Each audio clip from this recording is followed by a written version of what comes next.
6 মাসে সামর্থ্যের ঘাটতি থাকলেও আন্তরিকতার ঘাটতি ছিল না বলে মন্তব্য করেছেন প্রধানমন্ত্রীর উপদেষ্টা নজরুল ইসলাম খান।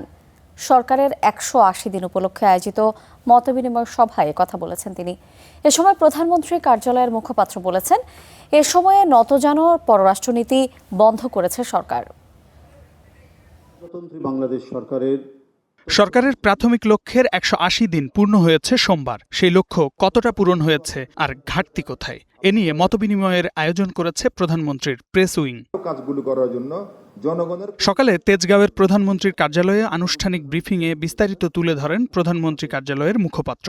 বলেন, এই 6 মাসে মানুষের মর্যাদা ফিরিয়ে দিয়েছে সরকার। আইন শৃঙ্খলার উন্নতি সহ বিনিয়োগ বান্ধব নীতিমালা নেয়ার উদ্যোগ তুলে ধরেন। এই সময়ে নতজানু পররাষ্ট্রনীতি বন্ধ হয়েছে বলেও দাবি তাদের। জনগণের প্রতি রাষ্ট্র যেমন দায়বদ্ধ, জনগণের দায় দায়িত্ব রাষ্ট্রের প্রতি আছে, রাষ্ট্র দায় দায়িত্ব জনগণের প্রতি আছে।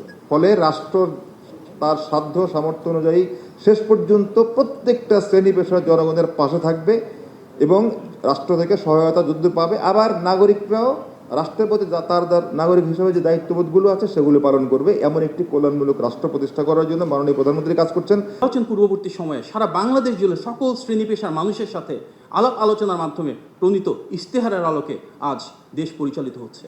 ঠিক যেভাবে এখানে প্রতিফলন রয়েছে নোট অফ ডিসেন্ট সহ বিএনপি যেভাবে জুলাই সনদে স্বাক্ষর করেছিল, ঠিক সে অনুযায়ী যার প্রতিটি অক্ষরে অক্ষরে বাস্তবায়ন হবে বলে মাননীয় প্রধানমন্ত্রী সংসদে প্রতিশ্রুতি দিয়েছেন।